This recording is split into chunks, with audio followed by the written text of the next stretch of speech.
Bem, como a gente teve alguns probleminhas de internet, esse vídeo aqui vai ser a continuação da live Investir em Causas, uma moda que pense no coletivo. Então a gente fez a live e eu salvei o vídeo, tô colocando no YouTube com a parte completa da conversa com a Lilian Berlin. E aí, quando eu tava conversando com a Raquel, deu uns probleminhas de internet, ela não conseguiu voltar. Então a gente tá fazendo essa parte gravada para completar o conteúdo. E apresentando a Raquel Barros, ela é psicóloga, ela é articuladora, coordenadora no projeto Conexão Musas, ela vem do histórico de desenvolvimento comunitário e o Conexão Musas especificamente, que seria a principal, né, fala da live, é um projeto de empoderamento feminino de mulheres em situação de vulnerabilidade através da economia criativa, de manualidade, de artesanato, de moda, de culinária. Então, e a Raquel veio da área da psicologia, então vou começar com a primeira pergunta. O que que te motivou a fazer psicologia, Raquel?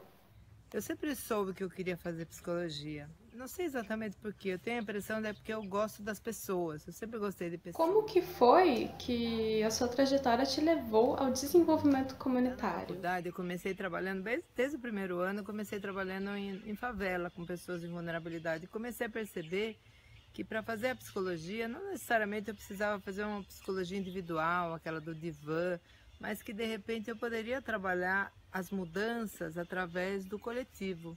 Então eu comecei a ir olhando para aquilo e percebendo como também as relações, as redes ajudavam na mudança. E não era necessariamente só o psicólogo o protagonista da mudança, mas a mudança ela era feita por um grupo, por um coletivo. E aí eu fui saindo um pouco dessa psicologia individual, fui para a psicologia comunitária e comecei a trabalhar o desenvolvimento comunitário, desenvolvendo uma metodologia que se chama tratamento comunitário e aí fiquei. E como você identificou na economia criativa esse potencial de transformação de mulheres em situação de vulnerabilidade? E nessas minhas andanças pela comunidade, pelo trabalho com populações vulneráveis, eu comecei a perceber que, na verdade, as pessoas não tinham só vulnerabilidade, elas tinham também talentos, elas sabiam fazer coisas. E foi trazendo, conhecendo um pouco mais essas pessoas que eu conheci como elas também sabiam das manualidades, elas sabiam fazer crochê, fazer tricô. Essas mulheres que viviam na comunidade, na Cracolândia, em espaços mais vulneráveis, elas já tinham aprendido algum tipo de manualidade, ou com a avó, ou dentro da cadeia, ou em algum abrigo. Então eu comecei a perceber que apesar da vulnerabilidade, elas conheciam, elas sabiam alguma manualidade e aquilo era um talento. E aquele talento poderia se transformar em renda, poderia se transformar em processo de transformação. E qual a importância do fazer manual nesse processo de empoderamento, de autoconhecimento, aproveitando a sua perspectiva da E a psicologia? manualidade, quer dizer, você poder concretizar alguma coisa com as suas próprias mãos, ela além de te ajudar no autoconhecimento, você entender quem você é naquele momento que você está fazendo, você vai conhecendo, vai sabendo os seus detalhes, ela também é um processo muito terapêutico, ela exige paciência, ela exige atenção, ela exige concentração e ela exige vontade de transformar. Então, eu começo a perceber que não é só o talento que elas têm, como elas têm uma ferramenta terapêutica importante nas mãos. Fazer crochê, costurar, fazer tricô, enfim, pintar, não é só embelezar, né? É também poder se conhecer e poder se transformar. E o que é o Conexão Musas e como surgiu? Conexão Musa surgiu então disso, de pensar, olha, tem várias mulheres em vários lugares em situação de vulnerabilidade, mas tem talentos, tem essas inspirações. E essas inspirações são essas pequenas manualidades que, se conectadas, se juntas essas manualidades, elas podem gerar uma coisa legal, uma coisa só, um produto. Então foi aí que a gente começou a se organizar e fundamos a Conexão Musas. Na verdade, musas, porque cada uma de nós tem uma inspiração, tem um talento, tem uma habilidade.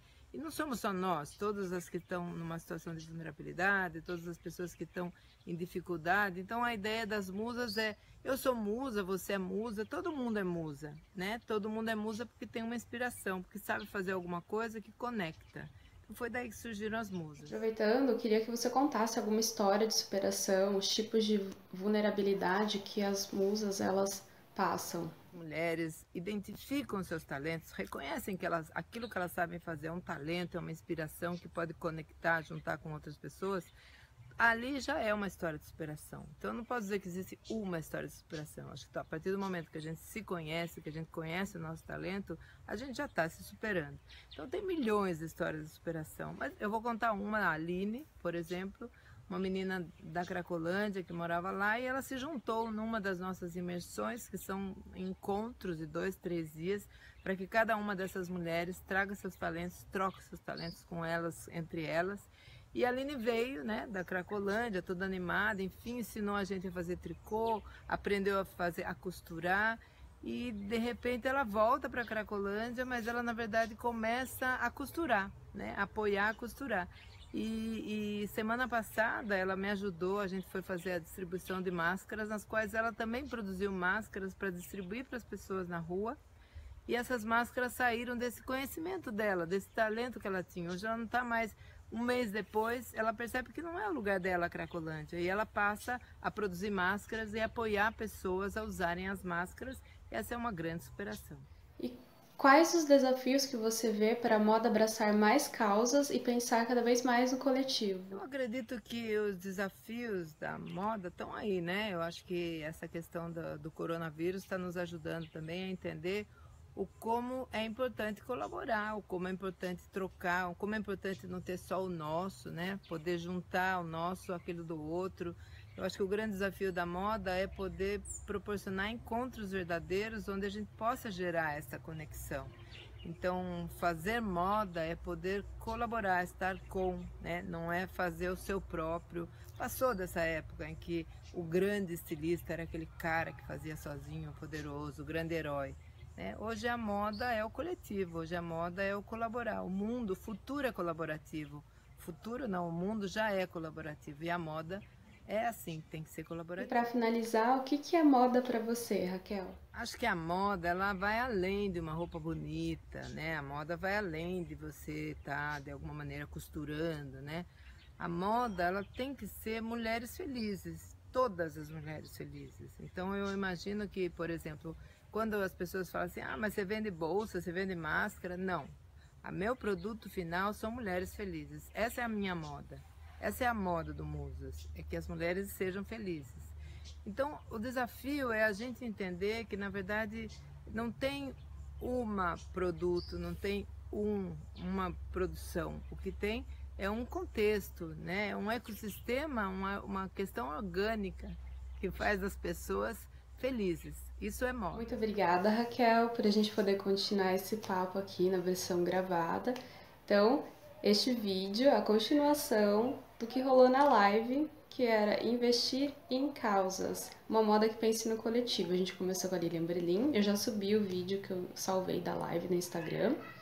E agora aqui é a continuação, que deu uma quedinha na internet, né? Mas a gente continuou o papo aqui de forma gravada.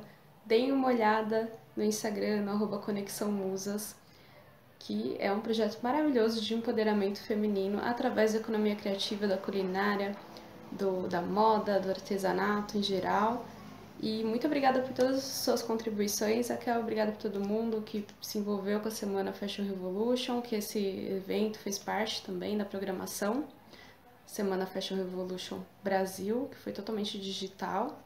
Então acompanhe, vamos continuar ao longo do ano, né? Perguntando, nos questionando quem fez nossas roupas e do que são feitas as nossas roupas, em prol de promover uma maior conscientização da necessidade da gente fazer uma moda mais transparente, mais sustentável, que empodere as pessoas que estão atrás das histórias das coisas que a gente vista. Que o que a gente veste é um voto no que a gente acredita, no que a gente quer que o mundo se torne. A gente quer o quê? Um mundo com pessoas empoderadas, com pessoas que estão numa situação de vulnerabilidade social, que elas possam fazer parte desse todo, né?